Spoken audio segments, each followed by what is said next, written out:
पुरुष से ज्यादा स्त्री व्यस्त रहती है, पुरुष से ज्यादा स्त्री व्यस्त रहती है। सुबह से उठती है, पति की तो आंख नहीं खुलती, उससे पहले उठकर रसोई घर में चली जाती है।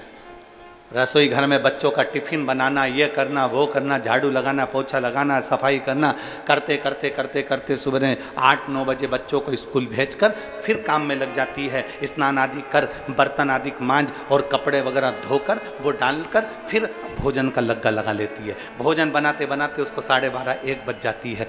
सबको भोजन करा देती है, फिर बाद में भोजन करती है। बर्तन जो बचते हैं उसको मांझने बैठ जाती है। करते करते 2 बज जाती है। थोड़ा सा समय मिला ना मिला, लेटी, आराम करा ना करा, कोई काम में लग गई, कुछ बीनने चुनने में लग गई, कोई त्यौहार आ गया तो कुछ बनाने में लग गई। करते करते शाम हो गई। शाम को फिर भोजन की तैयारी, भगवान का भजन, मंदिर में जो भगवान बैठे हैं उनको 2 फूल चढ़ा देगी, बेलपत्र चढ़ा देगी, अगरबत्ती लगा देगी, दिया लगा देगी और पूजन करके फिर अपने काम में लग जाती है।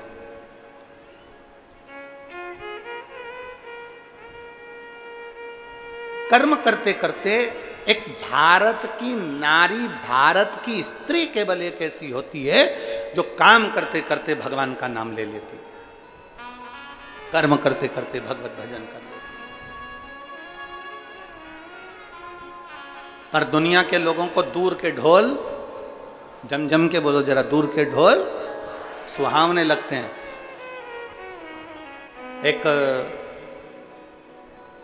एक महाराज जी घूमने के लिए विदेश गए, और विदेश गए तो उन्होंने क्या देखा कि विदेश में एक महिला का पति मर गया, और महिला का पति मर गया और उसको जमीन के अंदर गाड़ दिया गया, उस पर उसकी कब्र बना दी गई। और बनाने के बाद महिला उस पति की कब्र पर पंखा कर रही थी बैठकर, पति की कब्र पर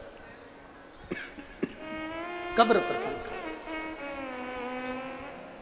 जब पति की कब्र पर महिला पंखा कर रही तो संत को लगा कि बताओ, हमारे भारत की नारी तो पति के साथ सती हो जाती है, इतनी प्रबल नारी होती है, पर हमारी भारत की नारी से भी बड़ी प्रबल नारी तो ये विदेश की नारी है, जो पति मर गया तो पत्नी पति की कब्र पर पंखा कर रही है। ये तो हमारे भारत की नारी से भी बड़ी नारी है। तब संत उस नारी के पास गए और उस नारी के हाथ जोड़कर कहते हैं, मैं तुम्हें प्रणाम करता हूँ। हमारे भारत की नारी तो पति के साथ सती हो जाती है, पर तू तो उससे भी बड़ी है कि पति मर गया, मरने के बाद तो उसकी कब्र पर पंखा कर रही है। इतने में वो विदेश की नारी बोली, महाराज बात ऐसी है कि हमारे यहाँ का नियम है, जब तक पति की कब्र सूखती नहीं है तब तक हम दूसरी शादी नहीं कर सकते हैं।